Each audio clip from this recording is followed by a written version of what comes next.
So, one of the things that has been bandied about quite a lot, and I think it's because people have forgotten, because a lot of stuff has happened, really, in the past 2 years. We had an almost, shall we say, attempted coup by Jacob Rees-Mogg, and that coup failed. Now, here's the thing. Mogg had been, and certainly the European Research Group, had been threatening this coup for the past 2 years. Because Brexit is not and not going to go the way they want. They want this fully hardest of hard, the quote-unquote clean break Brexit. But the question is, why did this fail? So, to understand why, you've got to really cast your mind back to when David Cameron quit. Everyone knew what Brexit was going to be. It was going to be an absolute shit show. And that's been proved. And it was never going to be able to deliver on not a single one of the promises that the Brexiteers said would happen if we left. That has been shown to be true. We are now in an even worse situation, and as I have said multiple times, these entire 2 years only prove one thing: that Britain already has the best deal possible, and that is being a member of the European Union.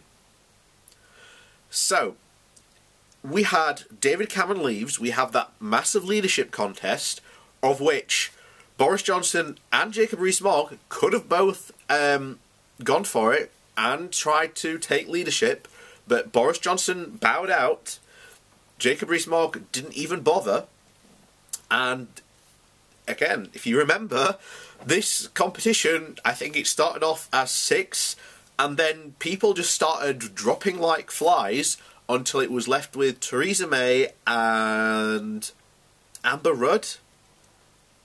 I want to say Amber Rudd, but I can't remember if it was. Might have been.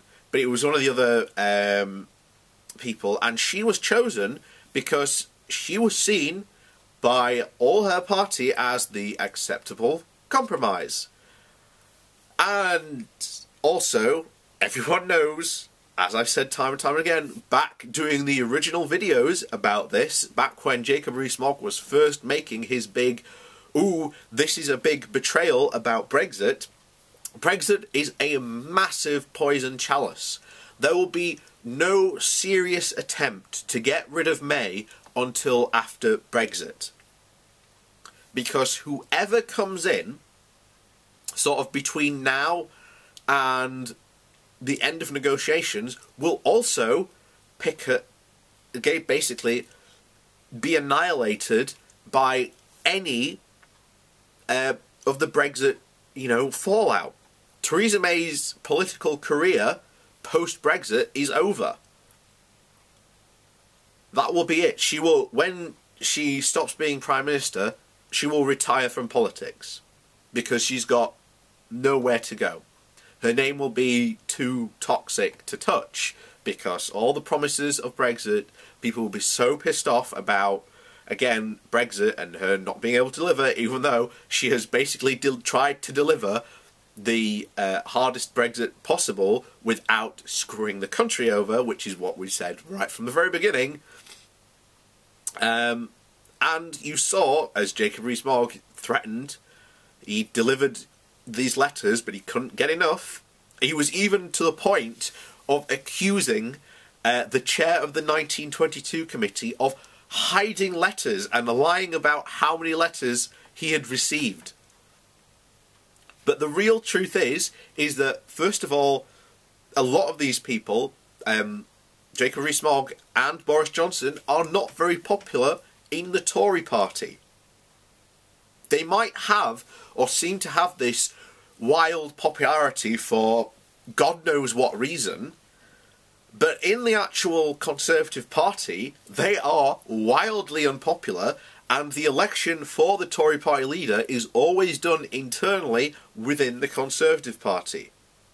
Not a single one of these two has a cat in hell's chance against someone who comes out and basically is a moderate. They will both lose to someone. That was essentially what will happen. Also, the fact that there is as many people, as we said back in, again, doing these original videos about the first rumbles of an attempted coup, again, back 2 years ago almost, a year and a half at that, probably, there is no better choice. Not a single one of these MPs can even do anything better than Theresa May currently is doing now. And this lie that especially Boris and Mog say of, oh, we can do so much better. No, you couldn't.